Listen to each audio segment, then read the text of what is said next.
Hey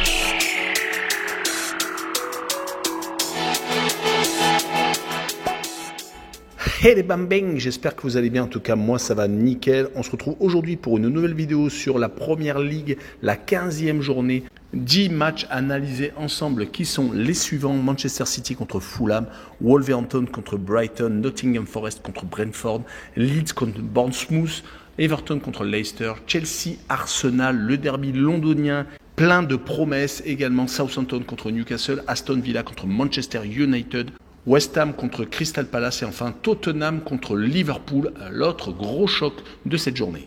Mais avant, n'hésitez pas à venir sur mon site VIP, l'adresse est sur l'écran et en description également. En description, vous avez les réseaux sociaux Telegram, Instagram et Twitter où j'apparais. Il y a des liens, vous cliquez dessus et vous nous rejoignez également. N'hésitez pas à mettre un petit pouce, un commentaire et votre petit pronostic également. N'hésitez pas à vous abonner, ça fait toujours plaisir. On a dépassé les 11 700, je me plais à le rappeler.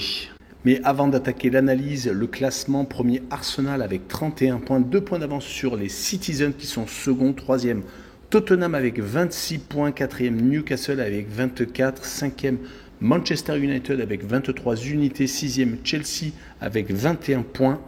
7e Fulham avec 19 unités et 8e Brighton avec 18 points. En fin de classement, 15e Leeds avec 12. Deux autres formations se partagent donc cette 15e place à égalité mais avec un goal average différent. 16e et 17e Aston Villa et Southampton. 18e Leicester avec 11 unités. 19e Wolverhampton avec 10 points et 20e et dernier Nottingham Forest avec 9 points.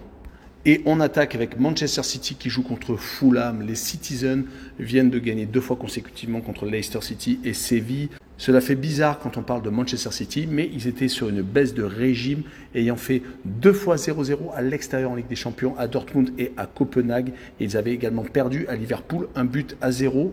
Mais les Citizens sont capables, bien entendu, de gagner tout, que ce soit la Ligue des Champions, que ce soit le championnat et également la Cup.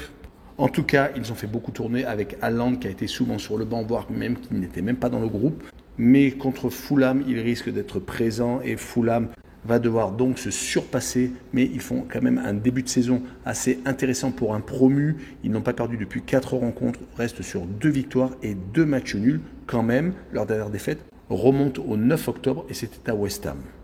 Mais sur ce match, je les vois perdre 3-1 à Manchester City et je vois les Citizens marquer le plus de 2,5 buts sur le match, une cote à 1,44. On poursuit avec Wolverhampton contre Brighton. Wolverhampton avait l'habitude de rester au milieu de tableau, mais cette saison c'est vraiment compliqué. Ils sont actuellement avant-derniers. Ils ont du mal à gagner des rencontres. Ils l'ont fait qu'une seule fois sur les 5 derniers matchs, toutes compétitions confondues. C'était contre Nottingham Forest le 15 octobre. Sinon, ils ont enchaîné donc 3 défaites et 1 match nul. En plus de cette victoire contre un des promus, il va falloir resserrer les boulons contre Brighton, qui est une équipe qui peut gagner contre n'importe qui est actuellement au milieu de tableau, qui avait fait un très bon début de saison, mais qui est en train de rentrer dans le rang. Même si le week-end dernier, ils ont mis une leçon à Chelsea, 4-1. Ils restaient tout de même sur 3 défaites et 1 match nul. Donc c'est presque une surprise qu'ils aient autant surclassé les Blues. Mais sur cette rencontre, je vois bien un match nul, 1 but partout. Et je vois bien le away no bet avec le match nul remboursé 6 victoires de Brighton à l'extérieur avec une cote à 1,81. On enchaîne avec Nottingham Forest qui joue contre Brentford. L'un des promus s'en sort très mal. Ce début de saison est compliqué pour eux car ils sont actuellement derniers. Même si comme Brighton, ils sont capables de fulgurance comme ils l'ont fait contre Liverpool où ils se sont imposés 1-0. Dernièrement, c'était le 22 octobre. Mais dans la foulée, ils ont pris 5-0 à Arsenal. Si on fait leur bilan sur les 5 derniers matchs, toutes compétitions confondues, c'est assez convenable tout de même pour un dernier. Une victoire, 2 nuls et 2 défaites. Mais à la maison, ils ont enchaîné les revers. Donc attention contre Brentford, qui a le même bilan sur les 5 derniers matchs. Si l'on regarde bien, toutes compétitions confondues, c'est la même chose. Donc une victoire, 2 nuls et 2 défaites. Mais à l'extérieur, Brentford est capable de prendre pas mal de points. En tout cas, pour l'instant, ils sont à une 11e place qui est très intéressante et je les vois faire 0-0 à Nottingham Forest et je vois le moins de 2,5 buts sur le match, une cote à 1,79. On poursuit avec Leeds contre Bournemouth, 2 équipes qui se suivent au classement, 14e et 15e. Leeds vient de remporter un succès de prestige à Liverpool. Il restait pourtant sur 4 défaites consécutives, donc assez incroyable cette victoire donc à Anfield Road. Du côté de Bournemouth, On vient d'enchaîner 3 défaites consécutives. Pourtant, depuis la défaite historique à Liverpool 9-0, ils avaient resserré les boulons, ce qui leur avait permis de remonter au classement. Mais ces 3 défaites donc contre Southampton, West Ham et Tottenham peuvent peut-être leur faire peur et les faire redescendre au classement. Mais moi, je vois une défaite 2-1 à Leeds. On continue avec Everton qui reçoit Leicester. Everton est au milieu de tableau, c'est un petit peu mieux ces derniers temps. Ils vont jouer contre Leicester qui était dernier mais qui a remporté quelques succès intéressants leur permettant de remonter légèrement au classement. En tout cas, Everton reste sur 2 matchs sans défaite ayant battu Crystal Palace et fait match nul 0-0 à Everton. Donc cela fait 2 matchs qui ne prennent pas de but. C'est beaucoup mieux que les 3 défaites juste avant cette belle série. On notera qu'Everton à domicile sur les 5 derniers matchs, c'est une seule défaite contre Manchester United. Sinon, il reste tout de même sur des bonnes performances comme le match nul contre Liverpool 0-0 ou les victoires contre West Ham et Crystal Palace. Je vous l'ai dit un peu plus tôt, ils vont jouer contre Leicester City qui ne s'en sortait pas du tout, mais qui a réussi à remporter des succès intéressants comme contre Nottingham Forest. C'était d'ailleurs le premier de la saison 4-0. Depuis, sur les 3 derniers matchs, 2 victoires contre Leeds et encore 4-0 contre Wolverhampton à l'extérieur de surcroît. Mais la défaite 1-0 contre Manchester City aurait pu peut-être même tourner sur un match nul, mais en tout cas, ils se sont inclinés. Et sur cette rencontre, je vois bien Everton s'imposer tout de même 1-0 par la plus petite des marges. Et je vois bien un draw no bet avec un pari remboursé 6 match nul avec une cote à 1,66. Et on continue avec le choc de cette journée. Chelsea qui reçoit Arsenal. Chelsea a eu un changement d'entraîneur. Tourelle a été limogé depuis. Ils sont quand même beaucoup mieux, même s'ils ont perdu leur dernier match de championnat à Brighton 4-1.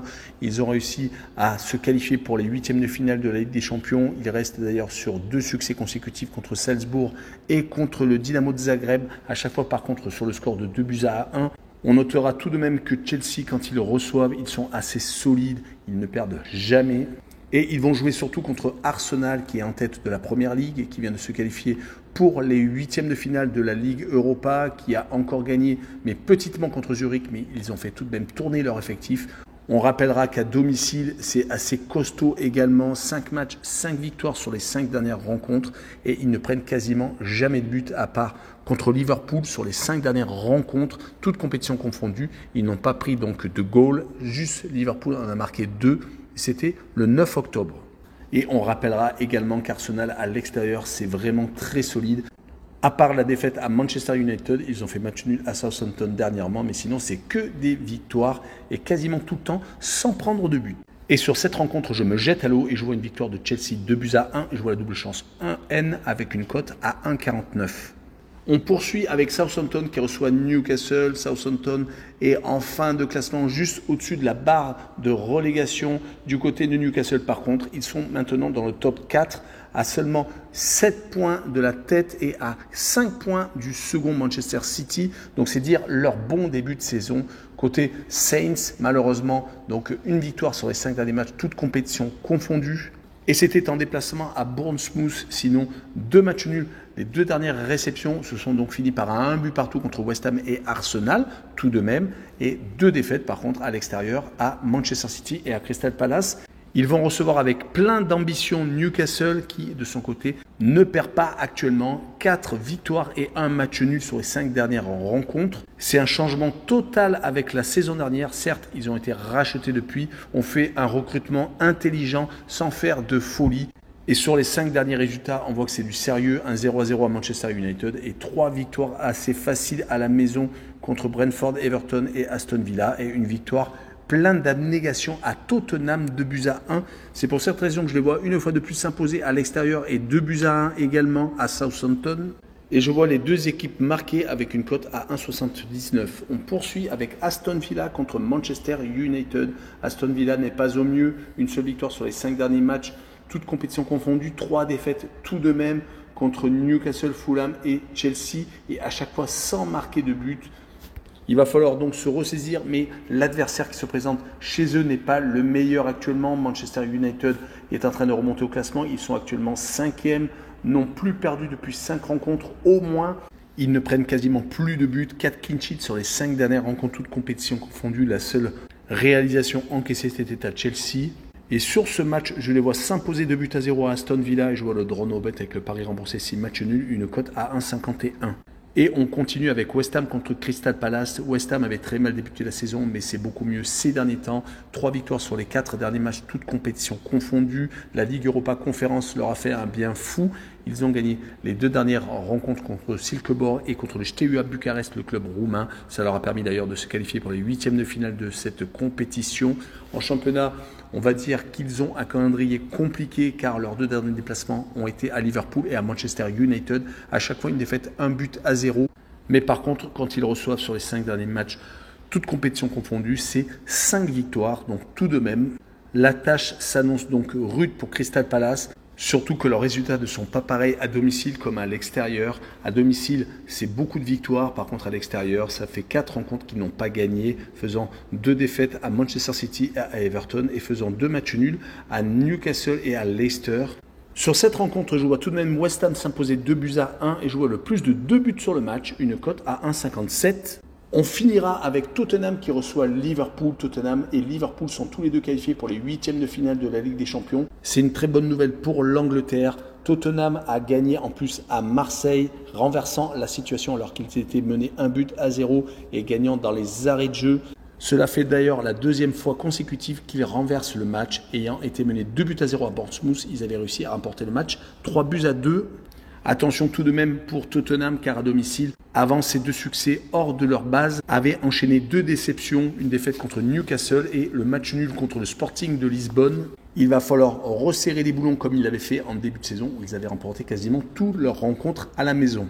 Ils vont jouer contre Liverpool qui vient de se qualifier également pour les 8e de finale comme je vous l'ai dit, en battant Naples, en infligeant leur première défaite aux Italiens. Mais en championnat, ce n'est plus la même chose. 2 défaites consécutives contre Nottingham Forest, un des promus, et surtout à la maison contre Leeds United qui ne s'en sortait pas à ce moment-là. Heureusement qu'ils ont eu la Ligue des Champions pour se refaire la cerise. Mais sur cette rencontre, je vois un 2 buts partout entre les 2 équipes et je vois les 2 équipes marquées avec une cote à 1,59. Voilà, on en a fini avec la première ligue. Ciao les bambins!